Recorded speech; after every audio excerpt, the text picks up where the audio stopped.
Gracias, Ale, por la presentación. Muchas gracias a todos ustedes por estar aquí. Bueno, es un honor estar aquí en Málaga en estas jornadas de Laboratwork.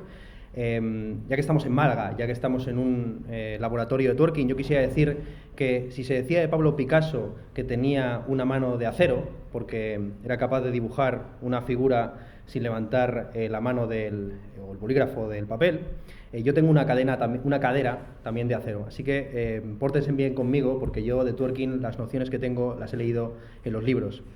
Del trap no tengo un conocimiento tan libresco, sino que más bien es un tema que me ha interesado por razones biográficas o vivenciales, casi viscerales.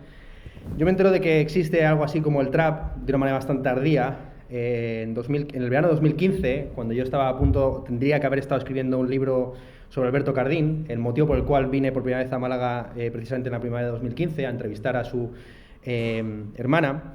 La crítica musical y audiovisual Henry Darger me pasó un vídeo de Pin Flaco y a partir de ahí caí en una espiral pues bueno, de ver vídeos de Purgang entonces, Zetangana, Cecilio G, etcétera, etcétera.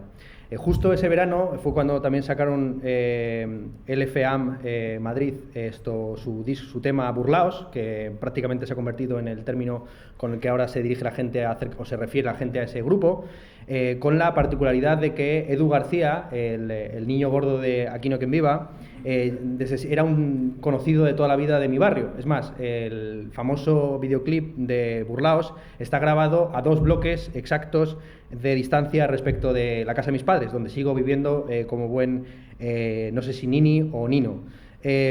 Así que nada, ese es digamos, mi historia con el trap no tiene más que eso realmente, así que vamos a hablar, si os parece, de cosas más interesantes, como la historia objetiva del trap, empezando por temas conocidos por todos y luego yendo a cuestiones más específicas del trap en Estados Unidos y el trap en España, las diferencias, etc.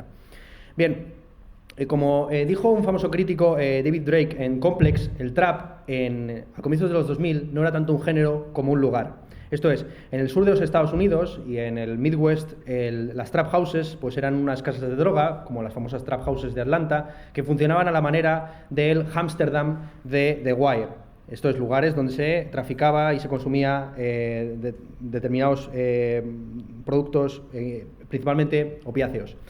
Los pioneros del trap como estilo musical que habla de ese tráfico y de ese consumo pues son 3 6 Mafia, Cool Breeze, con bases hechas a partir de 808 sin todavía utilizar el autotune que prácticamente dará estilo musical al trap en España. Luego llegaron figuras como Gucci Mane, ¿no? Que tiene prácticamente una docena de discos y medio centenar de mixtapes, y Lex Luger, autor, entre otras cosas, productor de Heart in the Paint en 2010 y fundador, junto con Southside, de 808 Mafia, al cual pertenece Steve Lin, ¿no? Que es el único español que pertenece a ese colectivo de beatmakers. Así, trap se podría decir que en sentido lato refiere tan solo al trapicheo, a la trampa en la que uno cae cuando está traficando con droga. Sin embargo, no es ni mucho menos el primer ni el último género o subgénero del rap que habla de estas cuestiones. De hecho, se podría hacer una contraposición muy interesante entre el gangsta rap y el trap, que podría ir por estas líneas. Bien, uno de los lemas clásicos del gangsta rap desde los años 80 en adelante era el lema de "Don't get high on your own supply", no te coloques con tu propia mercancía. De tal forma que el gangsta rap, si tenía alguna relación con el tráfico de drogas, siempre la tenía desde el punto de vista del vendedor, del emprendedor del mercado negro, que tenía una visión principalmente criminal de la cuestión. Mientras que en el trap más bien se hace exhibición pública del consumo de la droga. Si el trap tiene alguna relación con el mercado negro y la delincuencia, es desde el punto de vista, en todo caso, de la víctima. Si recordáis el comienzo del prólogo famoso de William Burroughs al almuerzo desnudo, dice William Burroughs que la droga es la mejor de las mercancías porque no te la venden, sino que te vendes tú a ella. Dice William Burroughs en ese prólogo que un yonki estará dispuesto a arrastrarse por una tubería sucia con tal de que le den su dosis, ¿no? Así nos encontramos con que el trap ha dado voz y ha articulado artística y creativamente la famosa crisis de los opiáceos que ha sufrido Estados Unidos desde prácticamente mediados de los 2000. Para que os hagáis un poco a la idea, actualmente en Estados Unidos se calcula que hay más de 2,5 millones de adictos a los opiáceos, con alrededor de 30.000 muertes al año, lo que quiere decir que mueren de sobredosis, de heroína o de morfina o de lo que sea, unas 100 personas al día, esto es una persona cada 12 minutos.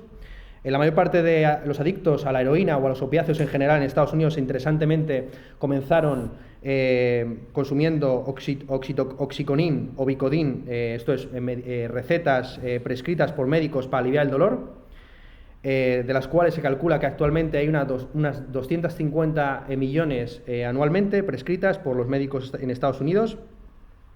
Esto es una ruptura, esto se empezó a producir, esta crisis, la famosa crisis de los opiáceos en Estados Unidos, surgió a partir de un cambio de opinión dentro del capitalismo farmacopornográfico, ¿bien? Que en los años 90 se decía que era opiófobo. Bueno, ya sabéis que hay fobias para todo tipo, y en este caso, en los años 90 se hablaba de la opiofobia de los médicos, esto es, la reticencia que tenían muchos médicos de cabecera de no convertir a sus pacientes en adictos, no llegando ni siquiera a prescribir ciertos opiáceos, como esto, el oxicotin o el Vicodin, ni siquiera a las personas que tenían cáncer de nivel 4. Sin embargo, la industria farmacéutica presionó bastante para que los opiáceos se prescribieran no solamente para grados muy acusados de cáncer, sino también para enfermedades menores en relación con el cáncer, quiero decir, como la artritis o el dolor de espalda. Así, digamos, tan solo se consolidaba una tendencia clásica dentro del farmacocapitalismo, a saber convertir cualquier tipo de disforia o malestar en una forma de enfermedad. A la cabeza de esta industria, para que os hagáis una idea, yo creo que este es el contexto sociológico en el que se debe marcar, insisto, la cuestión del trap y sobre todo el tipo de drogas que se están consumiendo, que son completamente distintas, sobre todo de las drogas psicoactivas vinculadas con el gangster rap, que eran principalmente la cocaína y el speed. Bien, en este caso, en el caso del trap, nos encontramos principalmente con drogas que son psicodepresivas, bien, o las llamadas, drogas del amor, el lean, el syrup, el purple drunk, el famoso jarabe la tos con el que Homer Simpson hizo el flameado de Moe, en fin.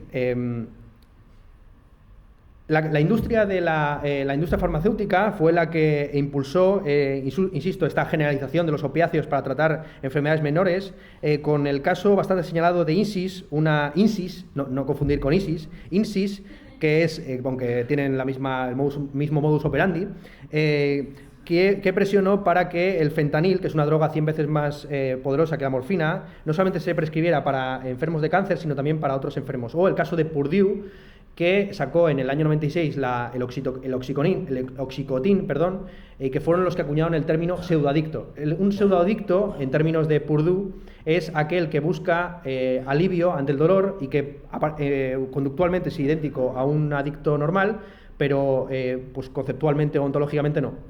Ya en el año 2000, insisto, se prescribían del orden de 6 millones de recetas de oxicotin, más que la Viagra, y a día de hoy pues nos encontramos con la circunstancia de que, como decía Homer Simpson, ¿no?, el alcohol es la causa y la solución de todos los problemas.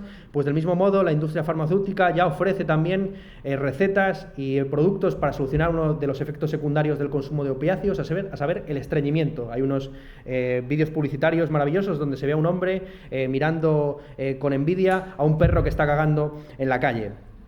Bien, frente a este aspecto sociológico que yo creo que es esencial, a saber, la diferencia principal entre el trap y el gangsta rap, a pesar de la vinculación mutua con la delincuencia y el tráfico de drogas, es que el gangsta rap vende la droga y el trap se vende a ella. En términos ya estrictamente musicales, una de las características iniciales, más allá del autotune, junto con el autotune, es el uso del tresillo. Aquí me voy a poner un poco musicológico y técnico, pero yo creo que es necesario hacerlo. Bien, el tresillo, frente a la agrupación clásica de la división del beat en corcheas y semicorcheas por parte del rap de los años 90, el tresillo consiste principalmente en la agrupación de las notas o las sílabas de 3 en 3. Bien. El tresillo es una estructura métrica o rítmica clásica, ¿no?, que está, por ejemplo, en la sonata del Claro de Luna, el opus 14 de Beethoven. Y también está utilizado, por ejemplo, en Bring the Noise, de Public Enemy, o en Small Time Hustle, de The Dismasters. del año 1987. ¿Bien? Pero, sin embargo, el tresillo no marcó, insisto, esta agrupación de notas o de sílabas de 3 en 3 no dominó para nada la era canónica del rap de los años 90, dominada por la dialéctica entre el este y el oeste, ¿no? Fue a partir precisamente de la emergencia de estas escenas del medio oeste y del sur, ¿no? Chicago, Cleveland, Memphis, Houston y sobre todo Atlanta, que empezó a utilizarse el tresillo en un primer momento sin la ayuda del autotune y más adelante completamente vinculado con él. Los que se sentaban en el estilo, insisto que esto puede que sea muy conocido por todos, pero me gustaría señalarlo antes de entrar en el trap en España, que es lo que supongo que interesará más a la gente. Los que sentaban en el estilo fueron principalmente ya a mediados de los 90, Lord Infamous de 3-6 Mafia y de Memphis, y en la canción Mystic Stilleth, que es una canción compuesta toda ella en tresillos. Rítmicamente, las canciones compuestas de esta forma son muy interesantes porque generan la apariencia fenoménica de que el ritmo es más lento que el clásico de 120 bits por minuto, pero es un efecto, insisto, subjetivo y psicológico, dada la posición concreta de la caja, ¿no? La relación entre el bombo y la caja. Estamos bastante acostumbrados en que la caja venga en la segunda o en la cuarta corchea, mientras que al situarla, como hacen estos compositores, podríamos decir, en la tercera corchea, se genera el efecto de una doble velocidad, o la posibilidad de una doble velocidad de fraseo o elocución. Y en eso consistió prácticamente el virtuosismo en el rap, pues de los KCO o de Eminem, antes de que se obsesionaran con batir el récord de sílabas por minuto, que como he sabido, ahora mismo está en manos de Eminem. Bien, justamente lo que hace el trap, sobre todo ya en su consolidación como género en Estados Unidos en el año 2010, es unir este tresillo con el bombo 808, unos platillos rápidos también estructurados en forma de tresillo, y la tercera corchea marcando el compás. Bien, la implantación ya no rítmica sino métrica de este estilo se encuentra principalmente en la canción de Migos, Versace. Bien, siendo Versace una palabra con 3 sílabas, que viene muy al pelo, ¿no? Todos la recordaréis, sobre todo seguramente por la versión que hizo Drake, en la que cantó, entre otras cosas, nosotros nacimos en Toronto, pero siento que Atlanta nos adoptó. Bien, junto con características distintivas de un punto de vista musical, a saber, el uso del tresillo, otro elemento crucial del trap como estilo musical es el autotune. No es ni mucho menos, evidentemente, el primer alterador de altura vocal. Muchos años antes, evidentemente, estaba el Talkbox, que en sus últimas versiones funcionaba como una suerte de tubo conectado a un teclado, o el vocoder, ¿no? Desarrollado por Robert Moog en 1968. En ambos casos nos encontramos ante sintetizadores que convierten a la voz humana en una suerte de sonido digital, y este tipo de alteradores de la altura vocal o del sonido de la voz humana, el Talkbox y el vocoder, fueron utilizados respectivamente con bastante soltura en el hip hop de la costa oeste y en canciones como la de Daft Punk, ¿no? Around the World, o Cher en Believe. Mucha gente cree que Cher lo que utiliza es el autotune, pero no, es el vocoder en Believe. Es un sonido que evidentemente en los años 80 y 90 sonaba futurista, pero que a día de hoy suena retro, conforme a lo que Eloy Fernández Porta denominó el futuro pretérito. Esto es, aquel futuro proyectado por un tiempo pasado que ya ha dejado de existir, ¿no? Que es el mismo gusto retro que se encuentra, por ejemplo, en la película Regreso al futuro, que, como sabido, viaja a un futuro situado en el año 2015. Pues bien, visto desde la perspectiva del año 2017, las imágenes que se ofrecen de 2015 no son futuristas, sino que forman parte de ese futuro pretérito, ese futuro proyectado desde unas categorías y desde una tecnología que ya no es la nuestra. Bien, el autotune tiene una historia tecnológica muy interesante de la que yo podría estar hablando una hora o hora y media, pero que os voy a ahorrar, porque no fue un algoritmo diseñado en primera instancia para la música, sino que el ingeniero que lo desarrolló, Andy Hildebrand, buscaba, con el desarrollo de ese algoritmo, optimizar el análisis de datos para descubrir extractos petrolíferos. Ese mismo algoritmo que utilizaron las compañías petrolíferas para situar fallas geológicas donde pudiera haber precisamente recursos petrolíferos que extraer, es el que se aplicó, insisto, a partir del año 97 a los archivos de audio para modificar la altura de las voces y situarlas en su tonalidad ajustada. ¿En qué momento esta tecnología, que proviene, insisto, de la extracción petrolífera, se comienza a utilizar a cholón en el subgénero del rap llamado trap? Bien, la historia tiene su interés, sobre todo dada la fama de tipos duros que tienen muchos traperos. Todo pasa por Jennifer López. De verdad, es así.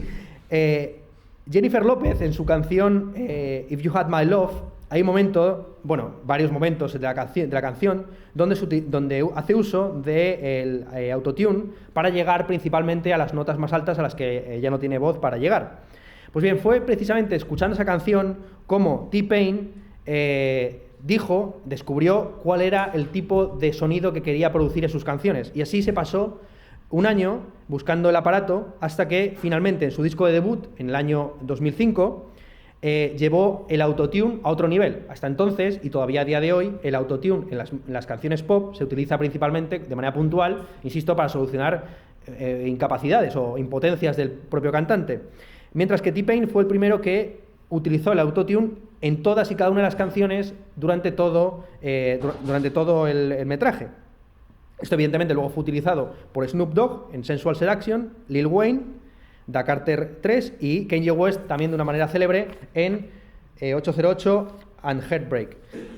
Y es contra este aparato contra el que se levanta, como lo hará el nega de los chicos de Madrid, el chica de los chicos, sí, se ve ahí, sí. El nega de los chicos del maíz el equivalente del nega de los chicos del maíz en Estados Unidos es Jay-Z, quien, comparando a Dios con un gitano, ¿no?, como se suele decir, tocó las campanas de difunto en su canción DOA, Death of Autotune.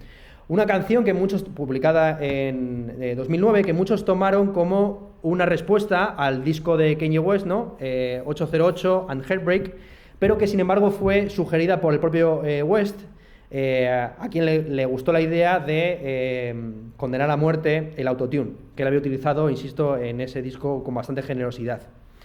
Me interesa esta canción, la de Death of Autotune, por la letra y por lo que enuncia acerca de la letra de la relación entre el trap y la crisis. Dice lo siguiente en la letra del Death of Autotune, Jay-Z, traducido al español. Sé que estamos afrontando una recesión, pero la música que todos estáis haciendo la va a convertir en una gran depresión. Todos vosotros carecéis de agresividad. Vuestros pantalones, niggas, están muy apretados. Vuestros colores son muy brillantes, vuestras voces son muy agudas.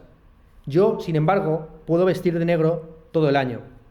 Soy un multimillonario, así que ¿cómo puede ser que siga siendo el nigga más duro por aquí?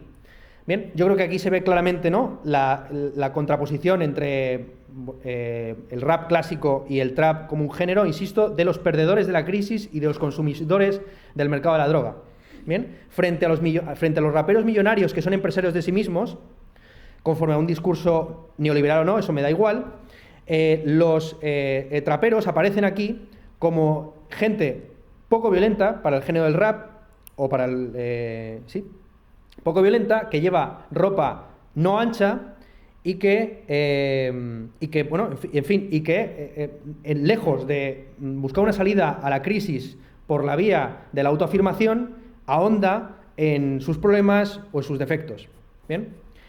Y en esto consistía más o menos el discurso traído a España de Purgan, ¿no?, con esa famosa elocución que hace Young Beef al comienzo del disco Los Pobres, donde la clave del asunto no consiste en convertirse en rico a partir de dar el pelotazo, sino en concienciar al conjunto de la sociedad de que de la existencia de la pobreza. Una de las cosas seguramente más memorables de la entrevista que yo le hice por parte de él a Young Beef fue su afirmación de que no hay que tenerle miedo a la pobreza, y ese es en parte el discurso que tenían los Purgan originalmente, ¿no? No tanto hacer una especie de estetización de la pobreza, como muchos dijeron, sino, ver que la diferencia entre riqueza y pobreza es una cuestión más de actitud, esto es de conformidad o inconformidad respecto a un determinado modelo de vida.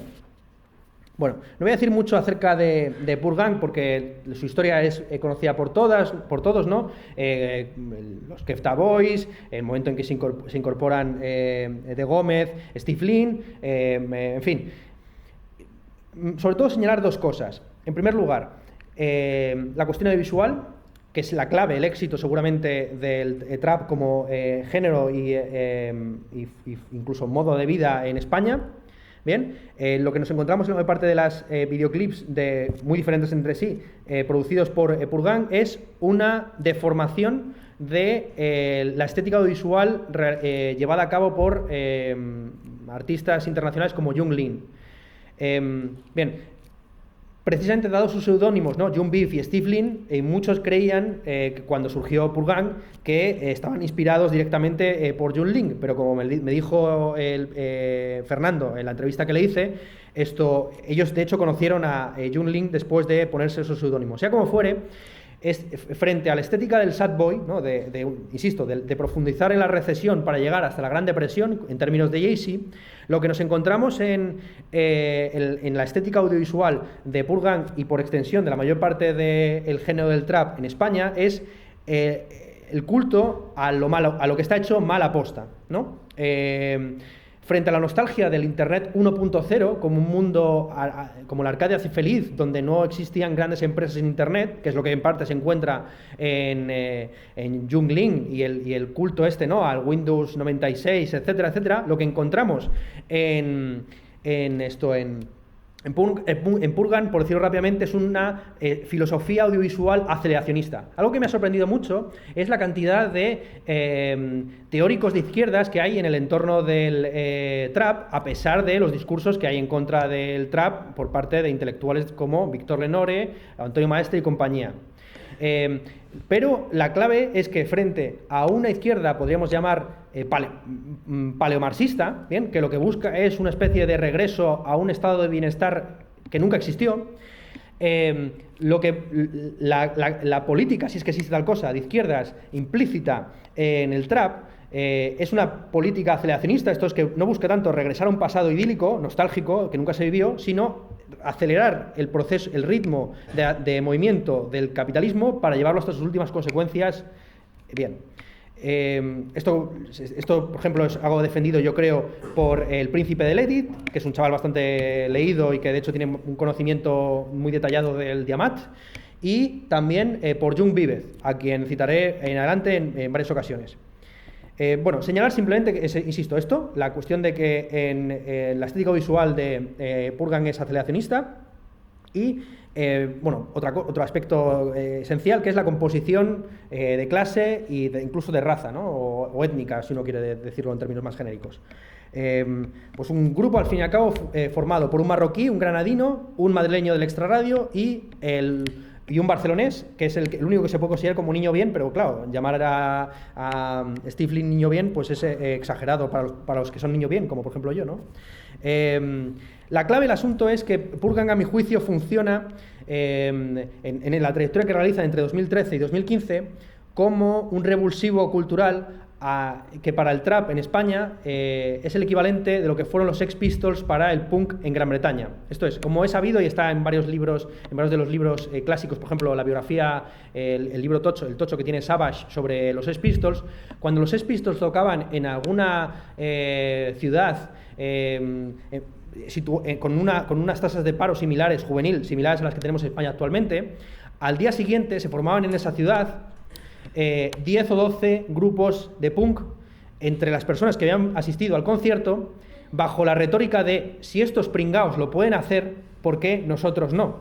Claro, viendo a gente como los Purgan dar el pelotazo, entrar en Sony, producir un disco que según me confesó el propio John Beef en entrevista, es un troleo a la industria, en el que Steve Lin saca sus peores bases y los otros se dedican a rapear sin cesar temas como Tu coño es mi droga o como El agua, bien, si estos tíos han llegado hasta aquí así, ¿por qué no lo voy a hacer yo? ¿No?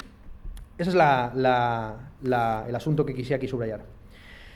Ahora bien, a pesar de que Purgan es inevitable, de manera inexcusable, el origen del trap, su consolidación va de la mano de su memetización. Esto es el momento en que el trap se convierte en una subcultura digital, antes de saltar a los grandes medios.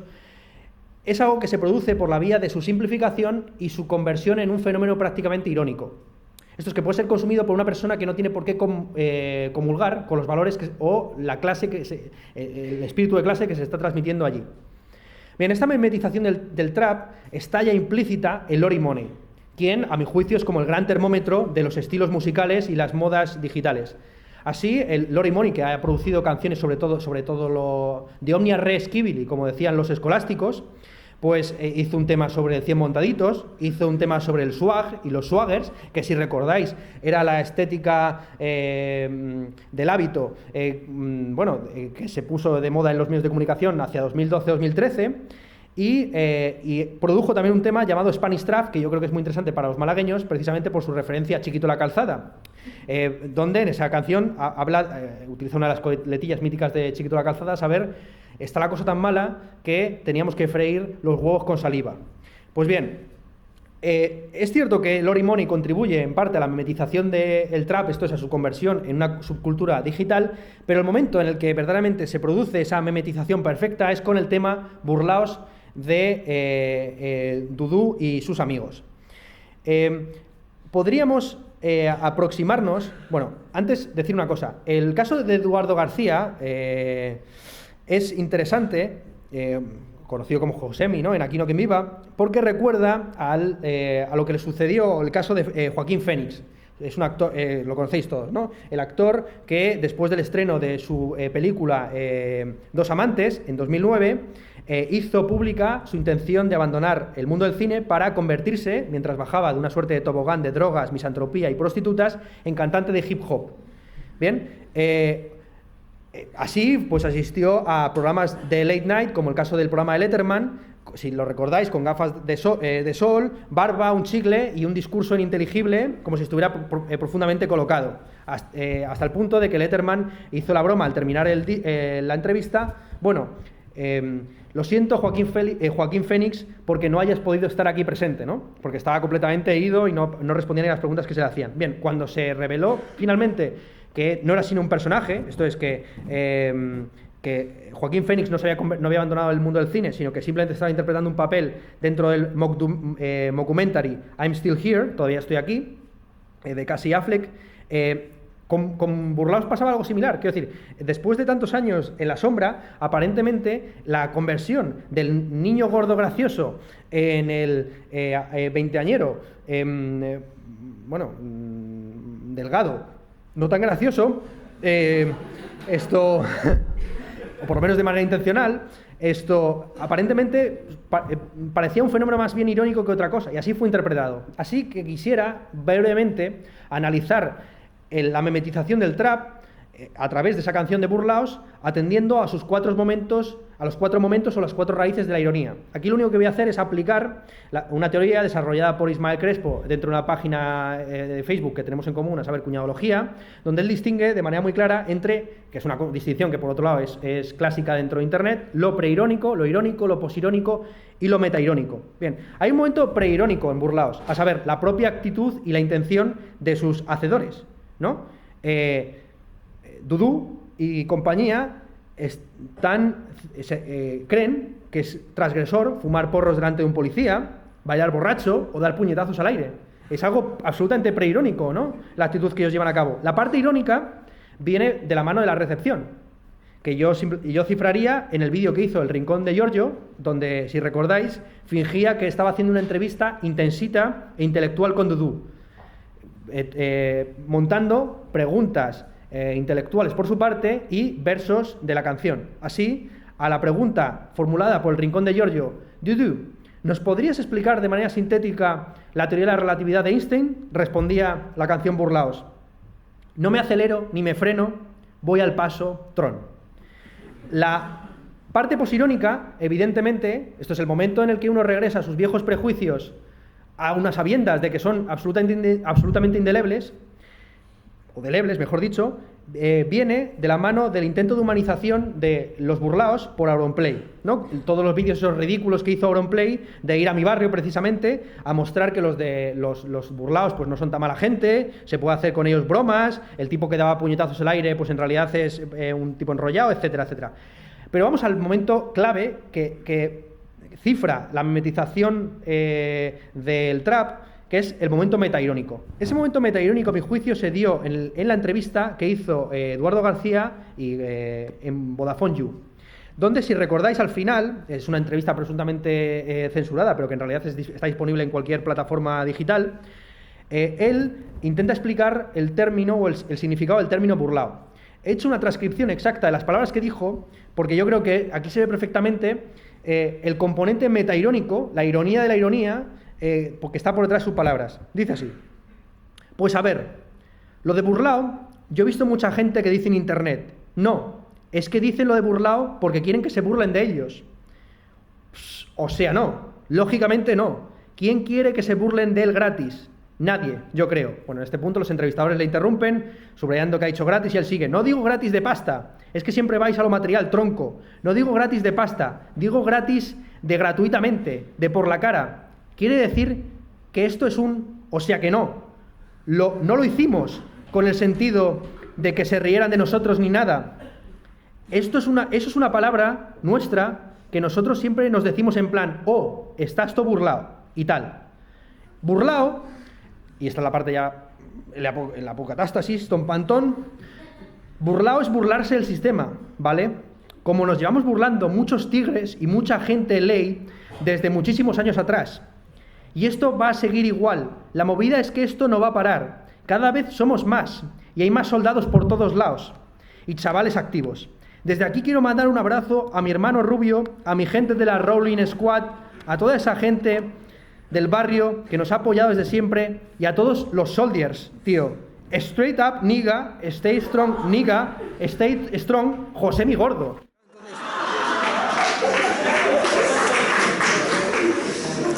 En fin, el autotroleo, ¿no?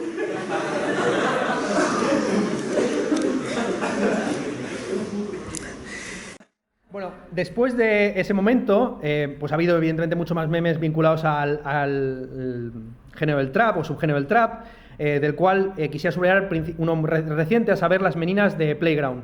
Evidentemente, este vídeo no hace sino ya llover sobre mojado.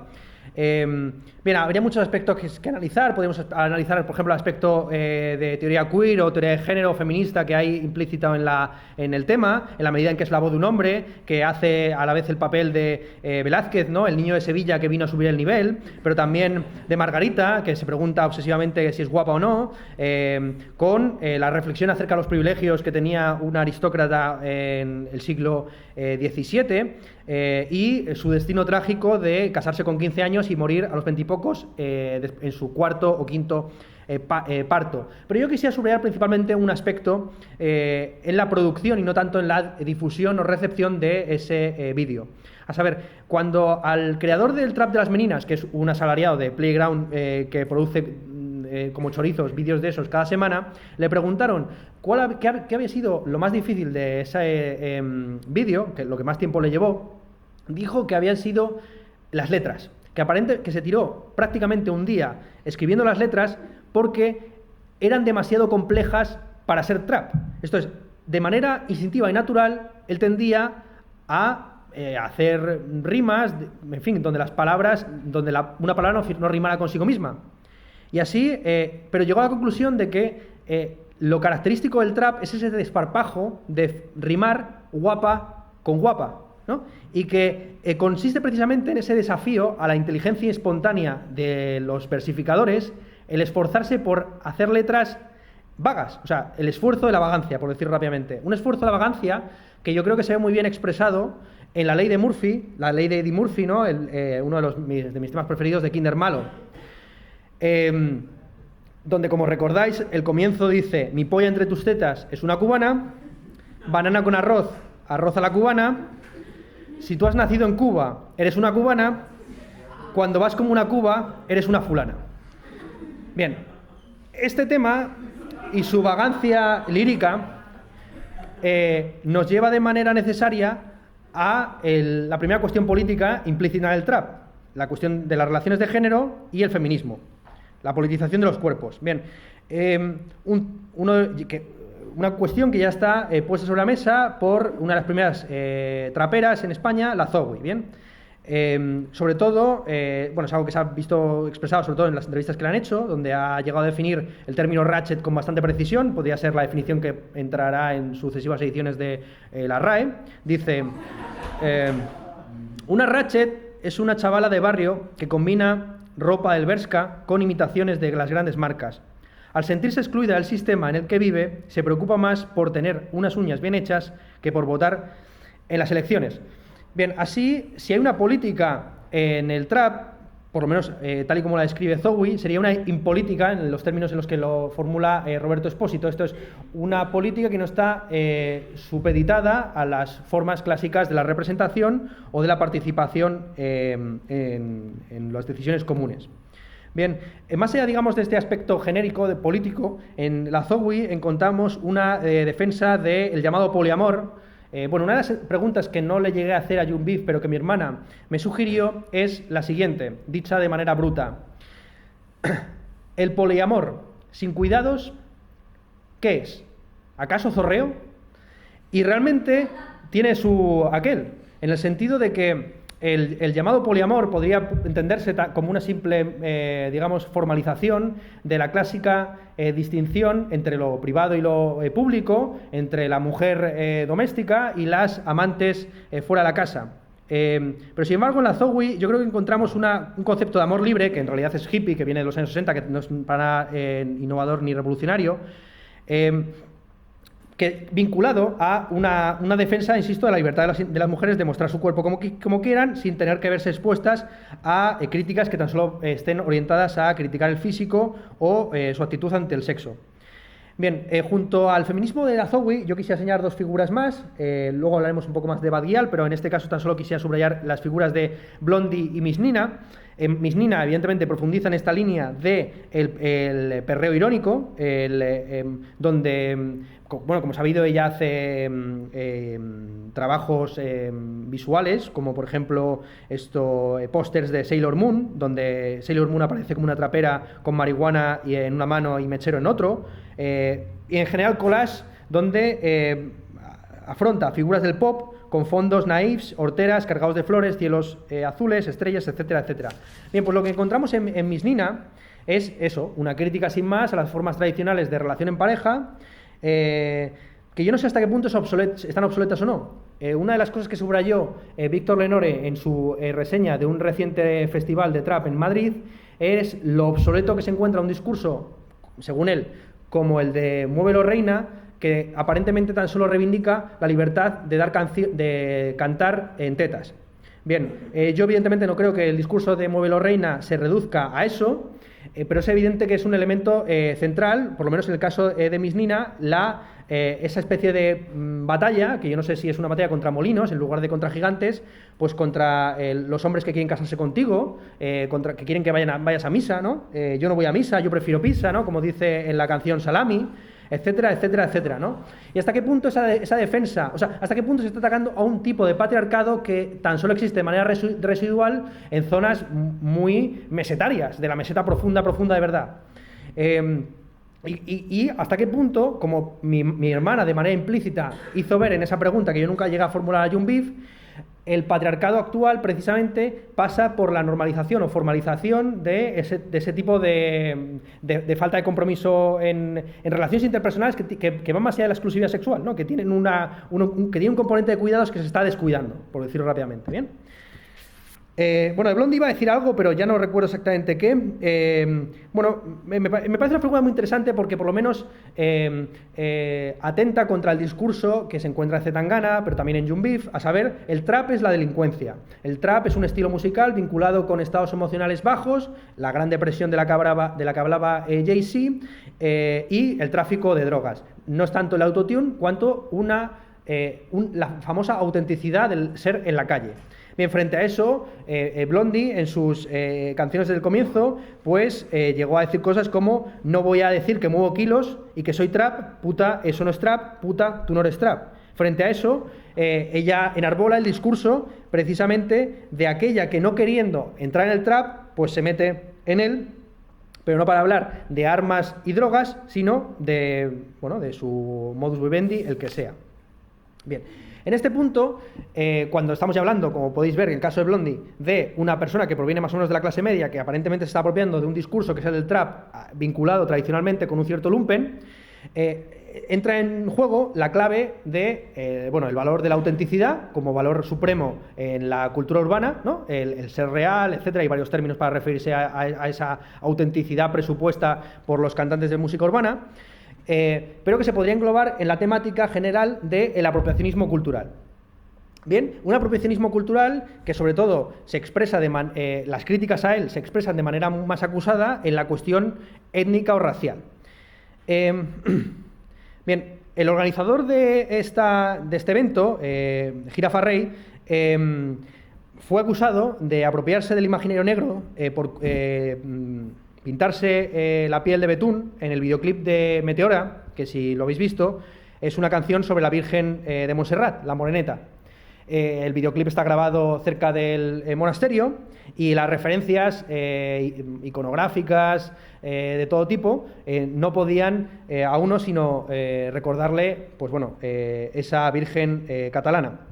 Sin embargo, la recepción digital fue de la mano de vincular ese videoclip Meteora con el blackface y con toda la tradición de burla a los negros en Estados Unidos. Esto es algo que se ha formulado de manera más fuerte contra Bad Gyal, ¿no? Con su presunta apropiación blanca y catalana del dancehall. Pero que también se puede plantear en términos más genéricos, pues abordando ese género híbrido que es el afrotrap. Bien, el afrotrap, como todos sabéis, es un término acuñado por MHD.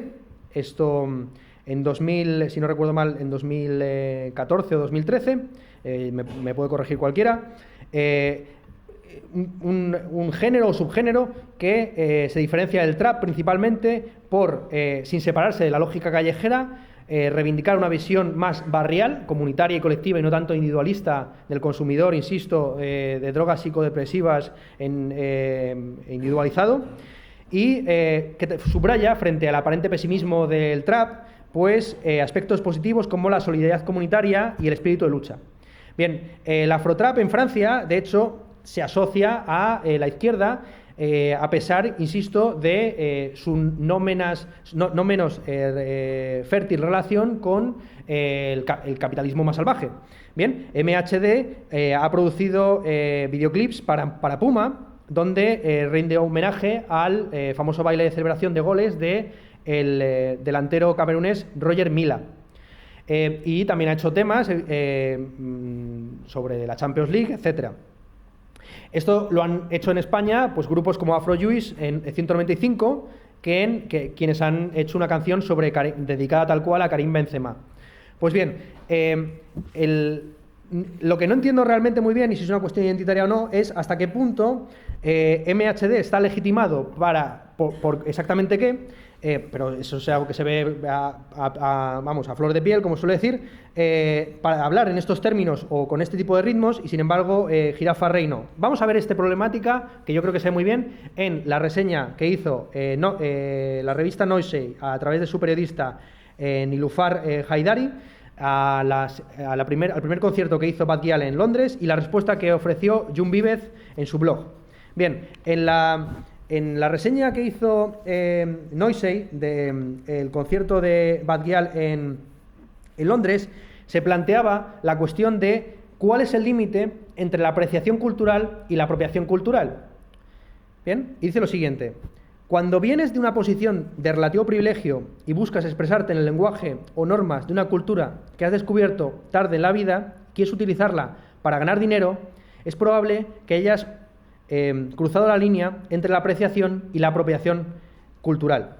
Reemplazar, sigue la reseña más adelante, la cultura caribeña del dancehall por una identidad catalana suena raro como mínimo, sin necesidad de meterse en discursos sobre la historia de la colonización española en el área. Bueno, aquí una pequeña puntualización pedante. En realidad, esta apelación a la historia de colonización española en el área caribeña se equivoca, pero también acierta en cierto punto, porque, como es sabido, la Corona de Aragón no participó del descubrimiento y conquista de América, y no fue sino hasta después de la independencia de la mayor parte de Hispanoamérica, con la reducción de los dominios coloniales de España a Cuba y Filipinas, que Barcelona y la burguesía catalana pudo participar de los réditos del proyecto imperial. Así, sí, en parte se puede acusar de apropiacionismo el, desde Barcelona, intentar apropiarse del dancehall de esa manera, ¿no? También le critica, evidentemente, la cuestión de no tener un discurso político articulado, de ni siquiera querer responder a las preguntas sobre en qué consiste exactamente su feminismo. Y así termina la reseña diciendo: quizás es irrealista esperar un discurso social y político explícito de todos nuestros artistas, especialmente los que apenas son veinteañeros, pero es difícil no desear algo más de un cantante que un pelo de colorado y unas uñas guays. Contra esta reseña, que era muy paternalista en muchos tramos, evidentemente, Jon Vives escribió un texto que a mi juicio es definitivo, aunque en ciertos momentos del texto parece que no está tanto cuestionando el marco conceptual de Haidari, sino más bien invirtiéndolo. Como recordáis, Martin Heidegger acusó a Nietzsche de no haber superado la metafísica, sino haberla invertido. Allí donde Platón consideraba que el cuerpo era una cárcel y que la verdadera libertad se encontraba en el mundo intelectual, Nietzsche afirmaba lo contrario: la cárcel es la inteligencia, la libertad es el cuerpo. Pues bien, Jon Vives lo único que dice, la principal réplica es una réplica, por así decir, de rebota, rebota, tu culo explota, o como se dijo sobre todo en el año en que tuvimos prácticamente 3 elecciones generales, tú más. Bien, así, si Haidari había acusado a Badguial de colonialista, apropiacionista, etc., Jon Vives acusó a Haidari de tú más, por haberle echado en cara a Badguial de que tenía un inglés muy limitado y que había una barrera lingüística, y sobre todo por su condescendencia. Si los españoles habían colonizado el Caribe, no hablemos de los británicos, los ingleses. Y que intentar, y esta es la parte interesante de la reseña, el momento en el que no solamente invierte esa concepción identitaria de la política y de la música y de la cultura, sino que la intenta subvertir, que lo ridículo por parte de un crítico musical es intentar reducir a un cantante a su identidad de origen. Nadie elige dónde nace, y menos aún se puede reducir a un artista a una especie de estereotipo de lo que es el lugar donde ha nacido. La Cataluña actual no es la Cataluña meramente de las sardanas. Y decir que España ha empezado a abrirse al reggaetón recientemente es no saber nada de lo que ha pasado en España desde el año 2000 en adelante, pues con el tema de la gasolina, etcétera, etcétera. Termina diciendo: para entender, Jon Vives, cita textual, para entender el componente feminista de Badguial no hace falta una declaración firmada ante notario, basta con poner fiebre en un antro y ver cómo baila la gente, o las tías en particular. Y en la parte que más me interesa: yo, como hombre blanco europeo heterosexual, tengo el privilegio de poder escribir sobre cualquier cosa, desde fútbol a política, pasando por humor o historia africana. El objetivo sería que cualquier persona pudiese gozar del mismo privilegio, que una mujer negra no tuviese que limitarse a escribir exclusivamente sobre su piel o su sexo, sino que pudiera divagar sobre astrofísica o arte asiático con la misma libertad que un pendejo de internado británico. La pelea debería ser por compartir los privilegios, no por destruirlos. Que es el discurso, insisto, que más o menos tenía la Zogby, diciendo que ya estaba harta de que le invitaran a fenómenos de mujeres del trap, ¿no? Mesas redondas de traperas, cuando eso tan solo se produce para un género y no para los otros, si queremos hablar de múltiples géneros, ¿bien? Frente a eso, Jon Vives apuesta, yo sigo en esa apuesta, por el intercambio cultural fluido, y entender que la particularidad de la escena reggaetonera y del trap con su fusión con los ritmos latinos pasa por una horizontalidad cultural entre España e Hispanoamérica. Dice lo siguiente: los iberoamericanos durante décadas nos hemos visto subyugados al dominio cultural anglosajón, un dominio que ha supurado la política y gracias a la cual somos pigs condenados a vivir detrás de un muro, mientras que Gran Bretaña y Estados Unidos son naciones elegidas por la gracia divina. La virtud del reggaetón es que por primera vez en muchos años nos estamos labrando un espacio cultural de intercambio y aprendizaje y diversión en el que explorar elementos comunes desde tradiciones distintas. Bueno, ya debería estar más o menos terminando, así que voy a ser rápido por lo menos hacia el final. Bien, el trap, a mi juicio, es la música de la crisis, pero no es la música que quisiera ni la izquierda ni la derecha convencionales. Esto es, no es una música reivindicativa o que llame a la organización o al voto a Podemos, pero tampoco es una música que alabe el sacrificio colectivo, el duro trance de los ajustes estructurales camino de los brotes verdes, sino que es una música que, entre otras cosas, funciona como un mecanismo de evasión, pero que también tiene un componente político que no simplemente es una proyección por parte de ciertos intelectuales, sino que está ahí en las propias letras. Hay evidentemente un intento de reduccionismo sociológico por parte de los medios de comunicación. Ya se sabe aquello de cuando no puedes con tu enemigo, únete a él, de tal forma que creo que fue La Vanguardia, tituló con motivo del sonar de este año el rap de los ninis. Esto es evidentemente excesivo porque no simplemente es eso, pero también es eso. La clave del asunto es que encontramos dos tendencias políticas que no se pueden homologar al eje izquierda y derecha dentro de la escena trap. Por un lado estaría una cierta aspiración a una riqueza despolitizada, que como vamos a ver más adelante en la conclusión es intrínsecamente, a mi juicio, de izquierdas, que se encuentra, por ejemplo, en marketing de la fuente, etcétera, etcétera, ¿no? No es tener un producto, es saber venderlo, yo sé de producir, pero no instrumentales, todos los temas que dice en esa canción. Y junto con esa tendencia, ¿no?, de la aspiración a la riqueza y la búsqueda y el salto del lumpenproletariado al lumpenoligarquía, también nos encontramos, por otro lado, con un cierto orgullo y odio de clase, que está expresado sobre todo en figuras que gravitan en torno al trap sin pertenecer a él, como Hardfighter o el Coleta. ¿Bien? Que el caso de Hardfighter yo creo que es paradigmático, ¿no? No es trap en el sentido melódico o armónico del término, pero sí que lo es, yo creo, en el contenido y en la actitud. El Coleta, sin lugar a dudas, es el más academizable de todos los raperos kinkis, gravitando en torno a la escena trap, ¿no?, con sus colaboraciones con Cecilio G. El caso muy señalado de la canción dedicada a Antonio Alcántara, ¿no? Antonio Alcántara como un working class hero, alguien, como se dice en esa propia canción: soy Antonio Alcántara, vengo desde abajo, antes era Bedel, ahora empresario del año. O como dice también Cecilio G, estos son los 80, puta, aquí sí hay trabajo. Pues bien, como digo, el Coleta es el más academizable de los raperos kinkis, y sobre él ya se han escrito capítulos de libros académicos. Estoy pensando en el libro Fuera de la Ley, asedios al fenómeno kinky de la transición española, de 2016, donde se le califica de el Federico García Lorca de Moratalaz. El aspecto más político la canción más política seguramente de ellos es Camaradas Cañeros con Modelo Reina, donde dicen cosas como lo siguiente: dicen que ha sido la ETA, suena el himno, pandereta, se fuman tu papeleta, controlan disidencia, marionetas, metralletas, legítima ultraviolencia. En la mano dura, dile al nani, si torturan, asesinan a la pepa y que vivan las cadenas.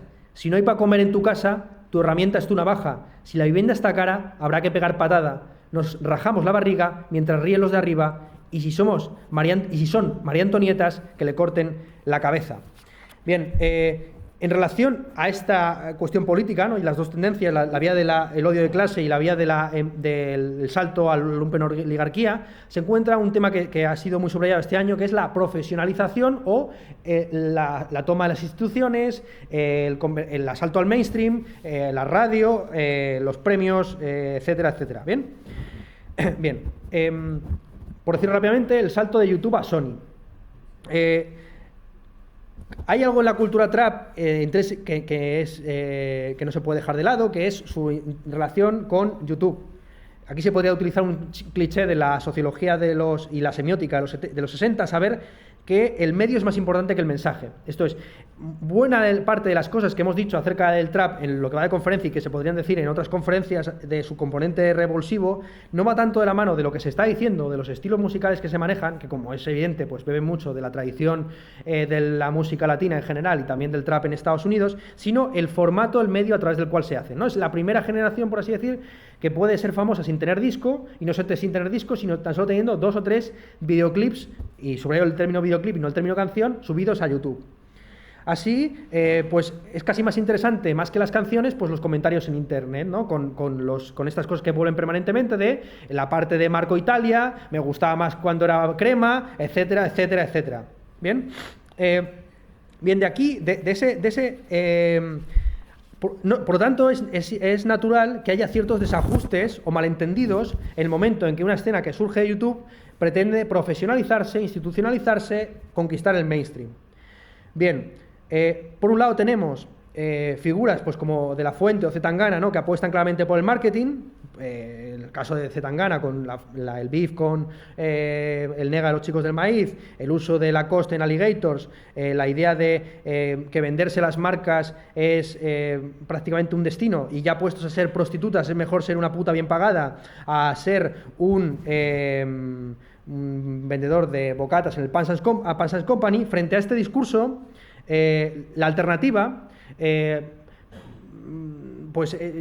la alternativa es o bien intentar montarte tu propia sello, etcétera, creerte independiente cuando realmente no lo eres, porque en última instancia YouTube es la superempresa por encima de todas las superempresas. Frente a esto, lo que nos encontramos es, porque uno podría pensar, bien, por un lado estarían aquellos que quieren vender el trap a las instituciones privadas, veamos quiénes son los que están intentando buscar apoyos públicos. Pero si la imagen, ¿no?, de la venta de la escena a las empresas privadas es deprimente, mucho más deprimente es las pocas colaboraciones que se han hecho entre instituciones públicas y grupos de trap. Estoy pensando en concreto en el encargo que hizo TV3 a Pong Gang, el grupo de trap catalán, una campaña de concienciación acerca de las enfermedades de transmisión sexual para el maratón de este último año, del 2016, no recuerdo mal. No recuerdo bien, perdón. La canción, si la habéis visto, es pues, un auténtico bodrio, se llama Exterminem, en el que aparecen ellos en círculo, como una especie de hermanos franciscanos, cantando sin ninguna ironía ni doblez acerca pues de lo peligroso que es contraer ciertas enfermedades, en fin, yendo en contra de la actitud precisamente cañera, subversiva y dura que caracterizaba a sus anteriores y posteriores producciones. Así nos encontramos con que frente a la privatización del trap de la mano, insisto, de los perversos o vendidos, Zetangana, etcétera, etcétera, nos encontramos con colaboraciones con instituciones públicas que no pasan de una actitud cándida, acerca de cómo se conciencia la gente sobre determinadas cuestiones, ¿no? O sea, que es más, por decirlo rápidamente, que conciencia más acerca de los problemas de la transmisión sexual, el bulo que se corrió acerca de que Jun Beef tenía el SIDA y que por eso en la canción 27 decía que sugería que iba a morir con esa edad, que una cancioncita con subtítulos en catalán sobre cómo ponerse el condón, ¿no? Así de sencillo. Bien. Por último, también se ha criticado mucho el oportunismo tanto de las marcas como de ciertos grupos que han llegado más tarde. En concreto, por Jun Vivez, que a mí me parece el mejor de los críticos de la escena de trap, ha subrayado el caso de Móvelo Reina, cuyos integrantes pertenecen trabajan como publicistas. En algunas entrevistas han subrayado cómo les ha beneficiado para su trabajo como publicistas el haber saltado a la esfera musical. Ellos organizan desde su empresa, que creo que se llama Brother en Barcelona, talleres en el que expresar la rabia comunitaria a través del trap y en fin, pues bueno, esto se puede ver como a mi juicio, legítimo oportunismo, pero otros lo ven evidentemente con malos ojos. Vamos a hablar por último, y ya cierro, sobre la muerte del trap o su superación dialéctica hegeliana.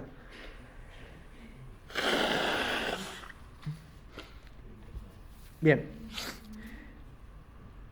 Sí, curiosamente, el año 2017 ha estado marcado por muchos cantantes de la escena trap que se han querido desmarcar precisamente de esta categoría. El primero que empezó fue evidentemente C. Tangana, seguido por Bad Gyal, hasta el punto de que ya nadie quiere utilizar este término.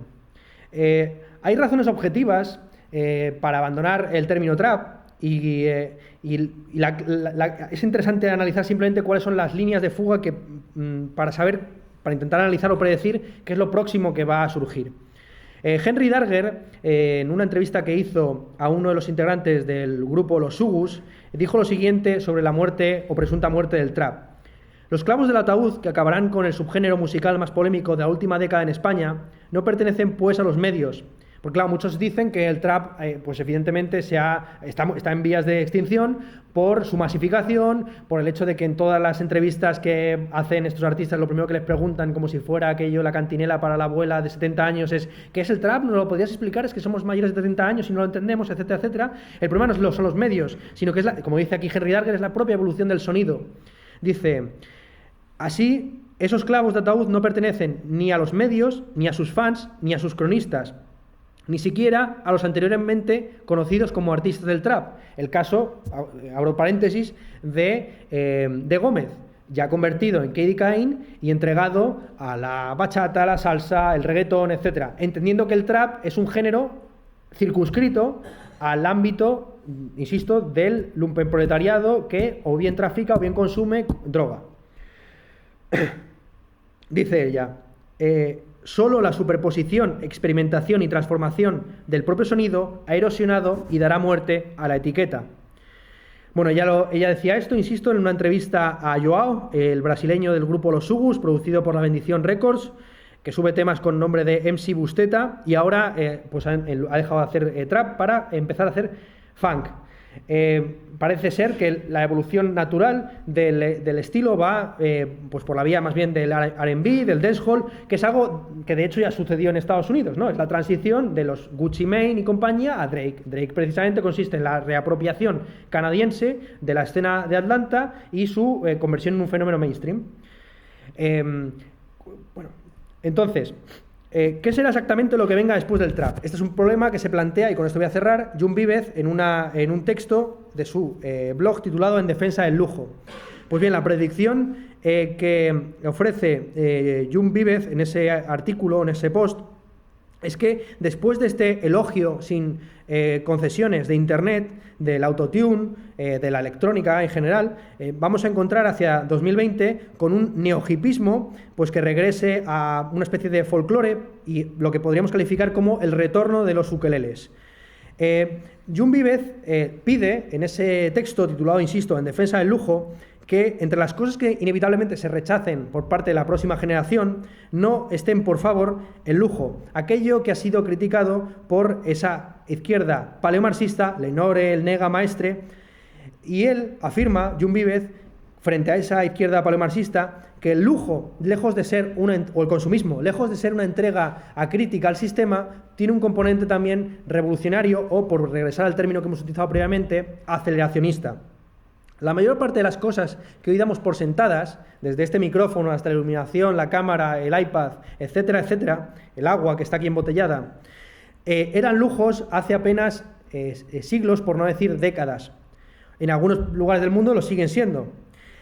Así el lujo dejó de ser, pues en fin, o el consumo del lujo, lejos de ser una conducta retrógrada, hace avanzar al sistema productivo.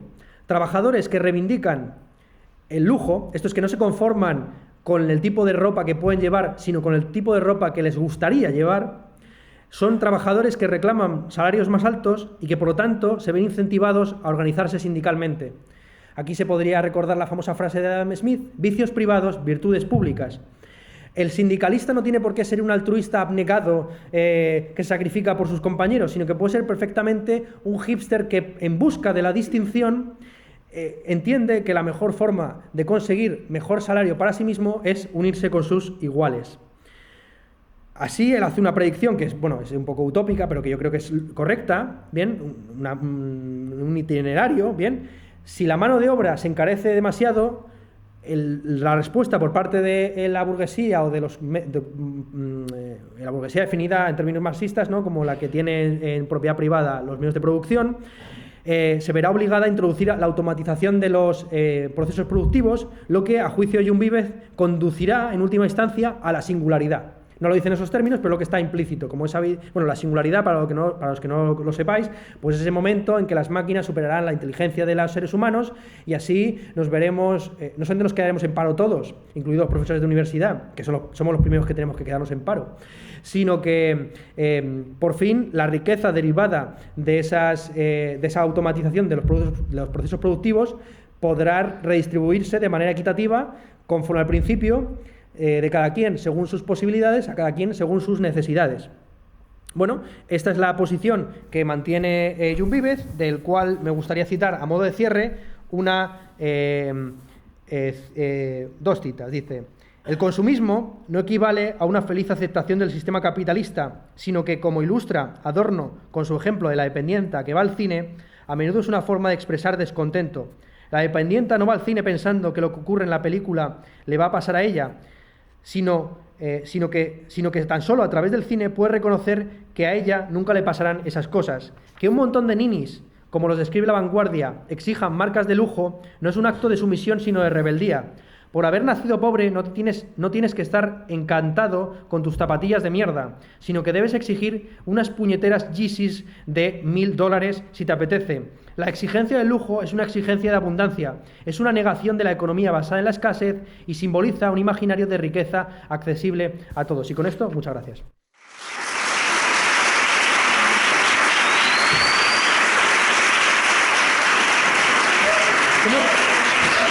Vamos un poco más de tiempo, hacemos ronda de preguntas, ¿no? Vale, ¿sí? Sí.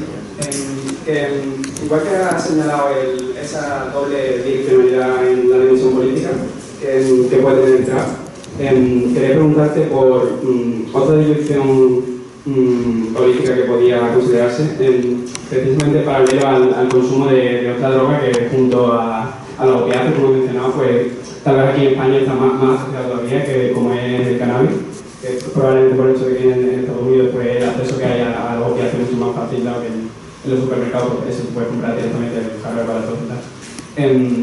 Entonces, el cannabis, pues, he sabido que hay cierta polémica en torno a que por un lado pues, puede tener un efecto alienante, asociado a su efecto psicodepresor y tal, mientras que por otro pues, puede tener un efecto que sorprende. Ese efecto pues, pasivo, en el sitio mejorativo del término, pues tiene un efecto activo en tanto que ensalza la creatividad y el pensamiento conceptual, ¿no? Entonces, desde esa disyunción que creo que está en paralelo, como digo, por su presencia tan ubicua en la cultura del trap, podría considerarse dentro del trap una disyunción entre, por un lado, un componente como muy que ensalza mucho el individualismo y casi en cierto, bueno, como la canción que ha señalado de Kinderman, la de Eddie Murphy, eso dice, no te fíes tío, no sé qué tal, vaya a tu bola, o sea, que vayas como a tu bola y no frente a un colectivismo más que se da más en eso, como en el rap de antes y tal, y eso por un lado y por el otro, la presencia de toda esa cuestión, por un lado, lo que tú señalabas en varias ocasiones de la síntesis hegeliana de la antítesis entre lo que han ido y aparte de eso, pues una serie de contradicciones que están presentes en muchos aspectos, como puede ser Jon Vives diciendo por Twitter que él no escucha música de Valle Pijo, pero luego en un vídeo pues sale con un paquete de Gucci y como insertando toda esa estética propia de clase así más alta, ¿verdad? Y eso, aparte de eso, pues, en lo que ha sido el feminismo, que por un lado se ensalza un cierto empoderamiento de la feminidad y tal, y por otro hay una presencia así muy clara de un lenguaje que es considerado machista, ¿no? que puede estar bueno, se habla de que está presente en cualquier género, ¿no? Pero aquí como que está esa contradicción explícita, ¿no? Incluso se puede señalar un tema como el veganismo, ¿no? Que Kinder Malo en Twitter pues ha contado más de una ocasión que los animales son mejor que las personas y cosas de este tipo y que no hay que comerse a los animales y tal, y luego sin embargo pues sale un videoclip pues, usando un pollo como batería, ¿no? Entonces eso que... ¿La pregunta? Sí, eso. Porque... Yo también soy de hacer preguntas de ese tipo, sí. O sea que, adelante. Eso, entonces, como digo, en paralelo a esa disyunción que con el cannabis, ¿no? Que ese carácter activo y pasivo, que tu posición, pues, no sé si seguirá siendo la misma, pero en la ronda esa de preguntas que hiciste hace muchos años en plan de... Joder.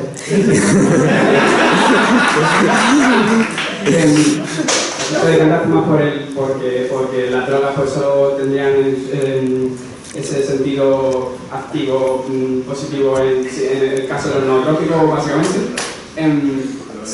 Tendría la misma opinión en el caso del trap, en el sentido de que el trap no tiene ese carácter de impeler a la práctica política, en tanto en que reúnen en una misma esfera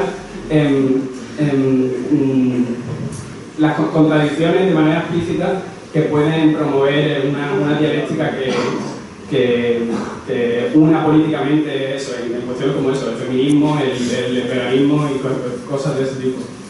Eso, ¿qué opinas si crees que esa disyunción era excluyente, la de esa parte de pasividad y casi nihilismo en ciertas ocasiones, o eso, dialéctica y tratar de resolver esas contradicciones mediante el diálogo? Buenas tardes. Lo primero que quería preguntar contigo básicamente es en torno al campo de cuál es la transgresión verdadera en el trap. Porque, por ejemplo, en el plano estético es cierto que vale, se crea una nueva estética en el sentido más material, pero luego es cierto que si nos enfrentamos a alguien diciendo, pues bueno, todo lo que nos está remontando decir, etcétera, etcétera, no sé, son cosas que luego las he encontrado, por ejemplo, en la Pulpes en los años 80 diciendo me gusta ser una zorra. Sí, claro. En un momento justo de posfranquismo, es decir, en ese momento se puede reivindicar un punto de vista pues mucho más transgresor al hacer algo así, o Pedro Almodóvar sacando transexual en sus películas tras 3 años después de que acabara su dictadura de 40 años. Entonces muchas veces creo que en el trap, no sé hasta qué punto, por mi percepción es que se está dotando de transgresión algo que verdaderamente, a mi juicio, si lo comparas con el resto del arte en España, que muchas veces creo que no debe suceder. Me gustaría saber tu opinión más acerca. Sí, buenas. Yo te quería preguntar por un asunto que es que cuando estabas hablando de que lo que estaba haciendo Batial se podría considerar feminismo y que eso ya pertenecía a la época de los hippies y tal, ¿por qué nosotros consideramos que ahora el valor de la economía, digamos, material, de lo que tú tienes, tiene que ser más una cuestión de apariencia, de sentimiento de lo que tú tengas? Y esto es una cosa que ya ha utilizado el rap clásico durante los últimos 20 años y nadie le ha hecho caso. Y ahora de repente pues ese movimiento, esto tal, se ha convertido como en icono del trap, pero en realidad ya venía de antes. ¿Por qué ahora se revaloriza algo que antes no existía pero no se hacía caso? Vale. ¿Alguna más? ¿Por ahí atrás? ¿Qué significa esto? ¿Qué significa qué? Ah, pues que ni idea. No, eso es todo, vale. Pues... A ver, la pregunta larga sobre las drogas, la dialéctica, el conformismo, etc. Según estás formulando la pregunta, me venía a la mente el caso de Kid Keo, quien ha anunciado en varias ocasiones a través de Instagram, sin cumplirlo nunca, que va a abandonar el consumo de marihuana, precisamente porque tiene ansiedad, en fin, etc., ¿no? donde se ve pues, perfectamente los efectos secundarios que puede tener una droga, aparentemente, en primera instancia, pues eso, ¿no? Del buen rollo, ¿no? Psicodepresiva, todo lo que hemos comentado aquí. Sí, yo he dicho varias veces en redes sociales, ¿no? Que el trap es una suerte de síntesis hegeliana entre lo can y lo hipster.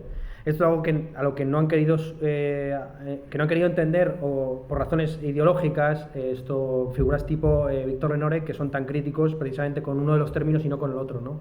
Hay que tener una visión mucho más relativista y no tan, insisto, paleomarxista de una lucha de clases que a día de hoy es mucho más difusa o que se mueve por otros cauces, para poder entender esto, ¿no? Que el trap apela del mismo modo a cualquier estrato lumpen. Esta es la clave del asunto, ¿no? O sea, que el lumpen no solo se reduce al lumpen proletariado que carece de medios y sueña con una riqueza que nunca va a tener, sino que también la oligarquía que nos gobierna es una lumpen oligarquía que está desestructurada socialmente. Me preguntaba Ale en el taxi qué significa lumpen. Claro, es un término que utilizamos muy a menudo, ya no como prefijo, sino directamente como término, y desvinculado del proletariado. Lumpen significa simplemente desestructuración y anomia, por utilizar el término de Durkheim, ¿no? Entonces, en una sociedad, y creo que estoy respondiendo con esta respuesta también a la pregunta de por qué ahora y no antes. Una sociedad con un 50% de paro, donde hay una desestructuración de determinados estratos generacionales y de clase, es normal que esta ideología o esta retórica, que ya estaba antes, evidentemente, porque nada viene de la nada, emerja, se consolide como más o menos popular, etcétera, etcétera. ¿Cuál es la transgresión del trap? Estoy completamente de acuerdo que la revisión que se ha hecho de la historia de la transición es muy injusta respecto de la movida madrileña, independientemente de que lo más conocido de la movida madrileña se haya cronificado en las instituciones bajo la forma de la generación tapón. Pero hay que recordar que la Alaska de 1982 no es la Alaska de 2017, y esa es la proyección retrospectiva equivocada que yo creo que hacen autores como Guillem Martínez, ¿no? Uno de los principales acuñadores del término cultura de la transición, como si la transición fuera algo, como si fuera una especie de, como decía Eugenio Dors, un eón, ¿no? Ya un estado vital. La transición, ¿hasta dónde llega? Hasta el 78, hasta el 81 con el golpe de Estado, hasta el 82 con la victoria del PSOE de González, hasta el 96 cuando Aznar promete una segunda transición que luego no lleva a cabo porque mantiene las mismas estructuras de corrupción, etcétera, etcétera. Hombre, la historia de España es una historia de eterno retorno de lo mismo. Y por eso Chiquito, perdón por lo de Chiquito, pero es que voy a hablar de él mañana, por eso Chiquito de la Calzada sigue siendo gracioso a día de hoy, ¿bien? Porque es un tipo de humor popular y escapista, ¿bien? Criticado, por ejemplo, por Paco Umbral, que funciona en un contexto como el del 94, en el que estaban los casos Rumasa, Roldán, Banesto, y funciona a día de hoy con el nombre del presidente del gobierno en la lista de sobres B de de Bárcenas. Bien, entonces, yo creo que el trap tiene esa doble dimensión, ¿no? Por un lado, escapismo, pero por otro lado, como proviene de un estrato social que ha sido afectado por el fenómeno de la crisis y que se encuentra marcado circunscrito en un contexto en el que el feminismo ha cogido una gran pujanza, inevitablemente esos temas van a emerger ahí, aunque sea como un ejemplo a no seguir, ¿no? O sea, me preguntaban antes, ¿crees que hay filosofía en el trap? Y digo, es inevitable que lo haya, ¿no? Un fenómeno de estas características no puede tener filosofía, aunque luego hagamos un juicio negativo acerca del mismo, ¿no? Pero los temas de género, los temas sociológicos, los temas políticos, inevitablemente están ahí. Es posible una unión de toda la progresía, el veganismo, el anarcosocialismo, el ecologismo, etcétera. No, porque ya son contradictorios entre sí, por ejemplo, el veganismo, cierto vegetarianismo, antiespecismo con cierto ecologismo. En fin, esto ha sido tratado en muchas ocasiones. Es cierto que hay... Bueno, ya está, eso es lo que yo diría en relación a la cuestión de una especie como de gran síntesis política que además le dotara de un componente de izquierdas. Lo bonito, insisto, del trap es que es la música de la crisis, pero no la esperada por todos los agoreros que hablaban siempre del nuevo punk. Pues el nuevo punk ha llegado, pero no es como ustedes se lo imaginaban. Esto es algo que también ha surgido, un debate que surgió en Estados Unidos a comienzos de este año. ¿Acaso con la aparición de el presidente Donald Trump va a reemerger el punk como estilo musical en Estados Unidos? Del mismo modo que, como es sabido, el punk en los años 80 en Estados Unidos se politizó muchísimo contra Ronald Reagan. Pues no, porque ya no existen los mismos canales de comunicación, ya en época un grupo punk podía sacar un disco sobre algún acto concreto de un presidente como única forma de expresión acerca de ese tema, pero a día de hoy personajes que tienen redes sociales, etcétera, no tienen por qué politizarse en cada una de sus acciones. Musicales, creativas, etcétera, sino que pueden diversificar su mensaje dependiendo del contexto, el canal, etcétera, ¿no? Entonces, aquí se puede hablar de dos vías también, de una vía de integración de todas las artes, que yo veo en Young y su pretensión de convertir en la bendición una especie de punto nodal de proyectos artísticos, audiovisuales, no sé, escénicos, plásticos, etcétera, o el propio Zetangana, ¿no? Con su intención de también empezar a hacer colaboraciones pues con filósofos, con artistas, etcétera. Hay esa vía de integración de todas las artes en una sola, proyectada a través de los grandes digitales, ¿no? Amazon, Google, Facebook, que me estoy dejando fuera. Instagram. Twitter, ¿no? Twitter que pertenece a Instagram, Instagram que pertenece a Twitter, y por otro lado hay una vía de dispersión en los diversos canales de comunicación. Eso es lo que yo diría, y para ya también dejar tiempo a que se produzca la siguiente mesa, que si no nos vamos a eternizar. La pregunta si puede ser... No, es que están esperando aquí... Déjale que la formule, aunque quede simplemente como un sonido de fondo. ¿Cuál es la pregunta muy breve? No, es que más que la pregunta es un comentario, así rápidamente, pero lo último que has dicho de que el Estado funciona como reivindicación de ese derecho de que un chaval pobre tiene el derecho a tener esa Yeezy de 1000 euros, etcétera, etcétera. No creo que sea así, tan así, sino que, porque en el trap también hay mucho de este fundamentalismo del éxito que hay últimamente, de la cultura del emprendedor, de ganarse las cosas. Eso se ve muy bien, por ejemplo, en una distinción que hace Young, no recuerdo exactamente qué canción, entre los pobres y los esmayaditos, ¿sabes? O sea, yo soy pobre, yo me busco la vida, yo, todas esas cosas que quiero, de esa ropa cara, me la tengo que ganar. Y voy a ganármela. Yo no soy un pobrecito que está en su mierda y que está como revolcándose en ella, sino que voy a salir a por ello. Por eso creo que no creo que se pueda hablar de una reivindicación del derecho a yo tengo derecho a este lujo, etcétera, etcétera. Vale, pues nada, muchas gracias. Y ya con esto cerramos, nada. Bueno, pues muchas gracias, Ernesto.